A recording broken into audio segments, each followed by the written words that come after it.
Sure, absolutely. All Yeah. right. So I might as well start here. What first pulled you toward Judith Sanders' novel, and what made you feel it had to become a film rather than just stay on the page? Yeah. You know, my base of operations is out of Oklahoma. We shot the film in Oklahoma City, and I've done a lot of films in Oklahoma. But my producing partner Nick Clement lives in the Northeast, up in Connecticut, and he has a lot of ties to filmmakers and stuff in New York. And so I was first introduced to the Huntsman by my producing partner Nick, and this would have been in early 2023. He brought the project in through his relationship with Stephen Rittner, who co-wrote and produced the film. And at the time, there was some partial financing attached, although none of it was quite, we didn't quite know to what extent. But as soon as I read the script, or because it had already become a script from Judith's novel by Stephen, and then so when it came to us, it was in script form. And I was just sort of struck by the ambiguity woven into the characters and their circumstances. And then I read the book and just kind of took it from there. And but yeah, I mean, I thought it's definitely that type of movie that I watch a lot. I just recently watched The Girl with the Dragon Tattoo again, and after Sure. revisiting that for several years. So I mean, everyone likes those types of murder mystery movies or serial killer thrillers, like David Fincher does, and from Yeah. seven to Gone Girl type vibes and tones and stuff. So it was definitely interesting. It's not something I probably would have written naturally. Mostly like crime dramas and stuff like that. So, or crime thrillers when it comes to like military and global politics and stuff like that. But there was something really interesting about the book. The foundations were all there for a really cool story, and yeah, we just came in and had fun with it. And the story centers on an act of compassion that ultimately is dangerous. So why, why was that moral gray area important for the movie? Do you think? Um, Yeah, one of the things I told all the actors when I was working with them was everybody's a suspect until they're not. Um, and so, when you're shooting an independent film too, trying to keep that tone all together, and everything's shot out of order. I mean, even Garrett's first day of shooting, Garrett Dillahunt, his first day of filming was the last scene of his character, and so sometimes that's the way it works in films, and sure. you have to kind of tonally keep track of all of that as you're just sort of navigating the 25 days of shooting and stuff like that. So yeah, just trying to tell everybody, like it's a movie that doesn't reveal everything on its like out in the open, right? So everybody's keeping the secrets inside. It's very intimate and personal. And but I felt like when you said what you said I guess you're talking about Max, Sean's character, Yes. Yes. and there's something with that though. Even with that, without giving it spoilers, that's the hardest part. It's like the spoiler part. Yeah. I You don't want to give won't too much away. Right, because there's like little things you can say, and you're like, oh. So trying to like draft that in your head. But yeah, like there was a scene that was originally there in the version that we sold to a distributor, and then we ended up cutting it right before we were going to release it, where we see Sean and his character doing a job, like he's going to get this job, but he's seeking this job specifically. And there's a reason why. Obviously, by the end of the film, we kind of discover it. But in the new edited version, things are a little bit different. Um, but yeah, like originally it was all there in the book and in the screenplay that Stephen wrote, and in the version that I got to write. And my contribution as the writer to this was mostly taking it from the Northeast and redesigning it for a Midwest setting, and then sort of elevating some of the action elements because we're so zoomed in on these sort of quiet moments with these characters and just the eyes, and that I wanted to add in these elements of the physicality so we can zoom out a little bit and be a little bit bigger. So that makes the world a little bit bigger. We have the protests and then the SWAT Yeah. team raids and stuff like that. And so I wrote that stuff in.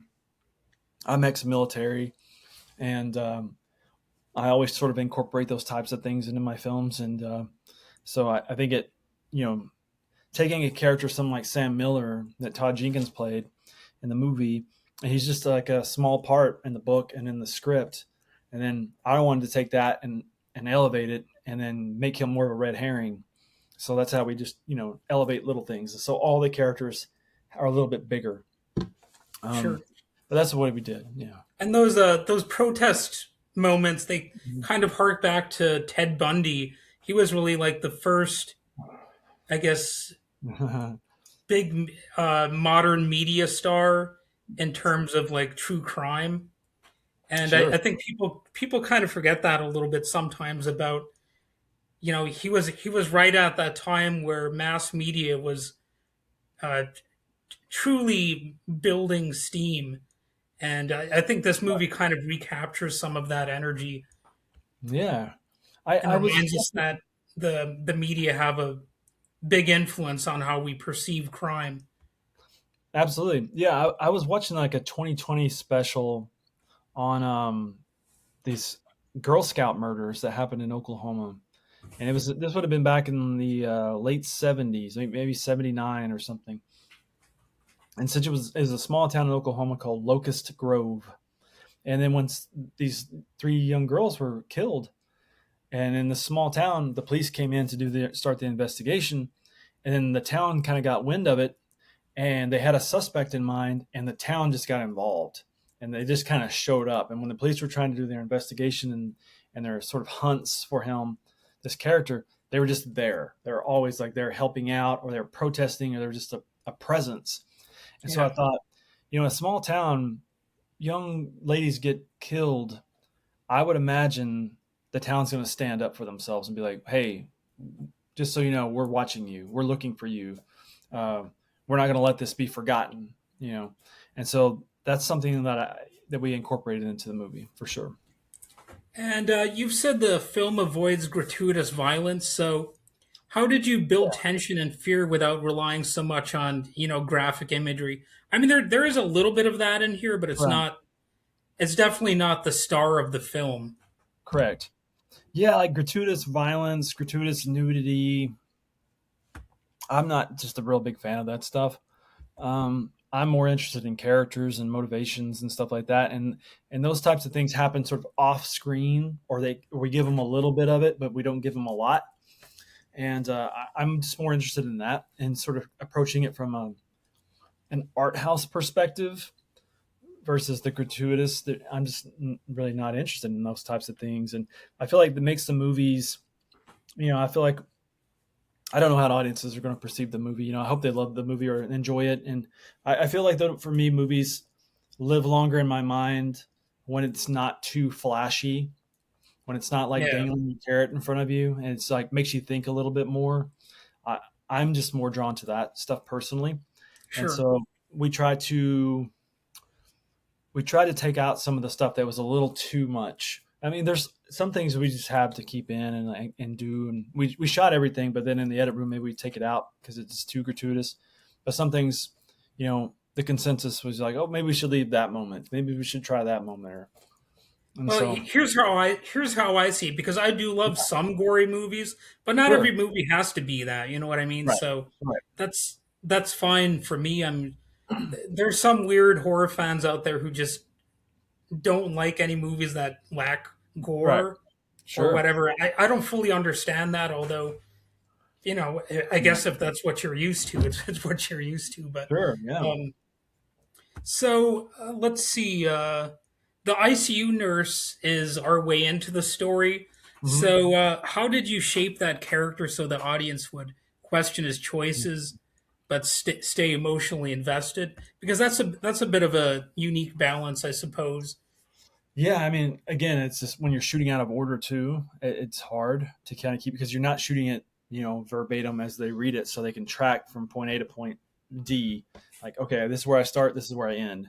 Sometimes in the shooting schedule, depending on a number of different reasons, like if we're shooting in the middle of the night versus the day, then we have nurses advisors during the daytime, but we might not have them in the middle of the night. So we'd have to shoot those bigger scenes during the daytime with nurses or whatever. Just different things like that change how we look at it. But again, without spoiling anything with Sean specifically because he has a big secret.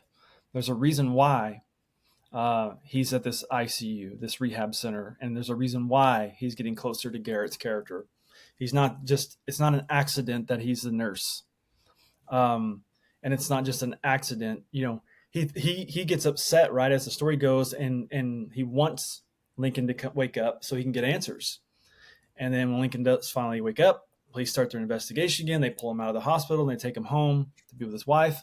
And now Sean's character is sort of like, now I failed. My mission's over with. But then lo and behold, he's offered a second call to action where he's like, come to our house since you helped my husband get better and he trusts you because you were the one that was there with him when he woke up. Come here and help us sort of transition and help him rehabilitate. But little do they know, little does Lincoln or Garrett's character know that he might be there for something else. And then without spoiling it again, like the wife also maybe knowing something too, so Sure. it should all be there. Like I do know that there was a new edit to the film, and so like the version that we sold was an hour and 58 minutes, and I'm hearing now there's like this is an hour and 42 minutes or something like that. So there's like 18 minutes of footage or something that's not there. Okay. And yeah, so like I'm used to that version, so I haven't seen this one, and Okay. so I'm very interested to see how that plays now. Do you think there will be deleted scenes because of I don't know. that extra footage or anything like that? Do they even do that anymore I don't think they without do the DVDs? DVDs. Yeah, since there's no DVDs, they don't really do it anymore, which is, it sucks. But maybe there'll be a director's cut someday Oh, sure, sure. because I think the director's cut's really awesome. It Yeah. definitely slow burns, and the characters are more well rounded. Even the ones that kind of come in at the halfway mark, they're all more there in the beginning. So we get some sort of introduction to everybody and what their sort of goals are before they just, um, yeah. So hopefully one day. So you have Sean Ashmore, I'm familiar with him from the X-Men where he played Iceman, and he's also in the movie Frozen, which Yeah. seems to Yeah. continue the ice theme. So Where um, he's on a yeah, yeah. ride or So something. that was this movie doesn't seem to have any ice or winter themes exactly in it. So It was a summertime shoot yeah, in yeah. Oklahoma, and it was pretty hot. And what unique moments were there with the cast with Hmm. Sean or Elizabeth Mitchell or Garrett Dillahunt? Yeah, Garrett. Yeah. What are some interesting moments? Yeah, either Hmm. like shooting the movie or off the set, Yeah. whatever. Okay. Yeah, it's a good question. I think there was. I'm trying to think. I mean, there were so many cool moments. There's things like in the script that we changed last minute. I remember there was a scene in the film where Sean takes a tumble and Lincoln pulls him from the water, and then they have a little conversation, and then after that conversation, we cut into in the film we cut inside, but in the movie, in the script, there was another continuational moment where they walk into the woods and there's another moment that they have. And I remember this moment was like, I felt like what we said what we needed to say in the last scene. We don't need to continue into the woods and continue the scene again. And so I thought, well, let's rewrite this. And it's like 4 in the morning, and we're shooting the scene, and I thought it was just needed some changes. And so I'm talking to the actors. It's 4 o'clock in the morning, and they're both tired. And I was like, I think I'm going to rewrite this scene. So it's not a continuation. I think we got what we said, what we needed to say on that last moment. So now let's try something different. Let's just write a scene while we got a couple hours and just have fun with a new scene. And they're like, okay, let's do it. And so we just sort of took the words that were in that scene and just kind of rewrote it a little bit. And we just went out in this field, and there was this chair and this giant pile of trees, and it only had 3 legs on it. And so I set it by this tree, and then one of the girls had like a shawl on their neck, and I was like, "Can I borrow that?" And we just set it on Garrett, and Garrett sat in this chair, and then Sean just approached him, and they just had this conversation sitting in a Hmm. chair. And I think that's in the film, Yeah. and but that was not scripted, and it was just like, hey, we're here. There's all these little elements. why don't we just try something different here? And that scene made the movie or made the Yeah, final cut. I like stuff like that. I like improvisation. I like sometimes taking a scene and knowing like, okay, we're done filming, we're done with this scene, but does anybody have something they'd like to try? And then someone says something and like, okay, let's try it. If, as long as it's not going to like go down this way for 2 hours when we got sure. 30 minutes, there was a moment where Sean, at the end of a montage sequence, Sean's wheeling Garrett and he's kind of getting him outside again. And Garrett stops the wheelchair and he gets up and he takes his shoes off. He walks out into the yard. And in that scene, it was just Sean wheeling him around. It was just supposed to be a part of the montage. But on the last take, I could sense Garrett was, he was just like, what can I do? Is there anything else that I can do? I was like, yeah, man, like, you're starting to get better now, the character. I was like, don't you want to walk on your grass? He was like, yeah, yeah. I was like, yeah, you were a landscaping company owner before you went into the coma. So wouldn't you want to have your feet touch the grass for the first time and see what that feels like? And he was like, yeah, yeah, that sounds great. And I was like, all right, well, then you stop that wheelchair. Let's not tell Sean about it. Stop the wheelchair, take your shoes off and stand up and walk into the yard. And let's see how Sean sort of reacts to it. And so he did. And Sean was like, okay, let me help you with the brake. And as Garrett's getting out of the chair, he's like, no, no, I got it. I got it. And so Sean's kind of standing there like, what's going on? Yeah, And Garrett walks into the yard and I'm just I'm behind the camera and he's just kind of walking and he stops and he closes his eyes and he breathes and he sticks up his hands and the birds started chirping real loud. And I was like, you hear those birds? And he was like, you hear them birds? he just took the line and went with it. yeah, And yeah, that was fun to see that from Garrett Dillahunt. He's that kind of actor who you don't have to have it always scripted. It's just like let the scene kind of play and breathe, and if you want to throw out a little line or something, like he'll take it and make it his own. So stuff like that's a lot of fun. When you get these little happy accidents on set and sometimes and stuff like that. But those are the things that stick out in my mind. Yeah, All right, so the suspected killer is in that vulnerable state. So, yeah. what in your opinion is like the most interesting aspect of that situation for the character? For Lincoln being in the Yes. Yeah.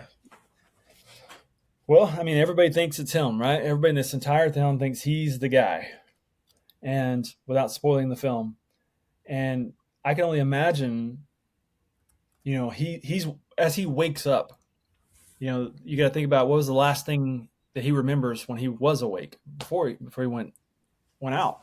As all these people and all these a court deposition, and then a guy pointing a gun at him, hearing the gunshot go off. So I would imagine when he wakes up, it's like he's got all these emotions, like what's going on? How much time has it been?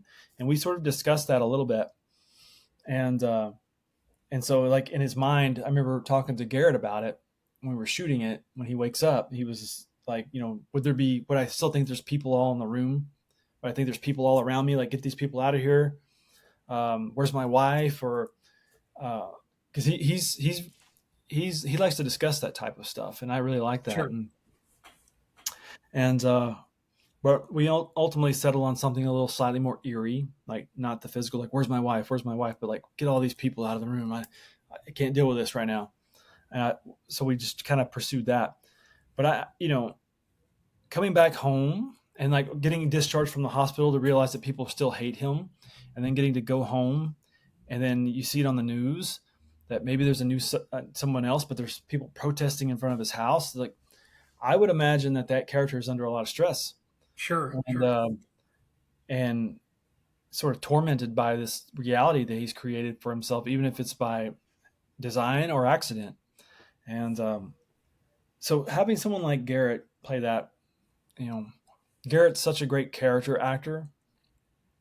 I think he plays these sort of tortured souls a lot, like in the assassination of Jesse James with Brad Pitt, and he's so good in that movie, and he's just a tortured soul in that. And so there's something interesting to me about what he brings to the roles, and he likes to discuss them in detail, and we've probably had hundreds of conversations. But yeah, I hope that I answered your question there. All right. Well, I've got one last question, and Yeah. what are some of your favorite films, both horror or non-horror? And once you mentioned gore, are there any gory horror movies that you do enjoy?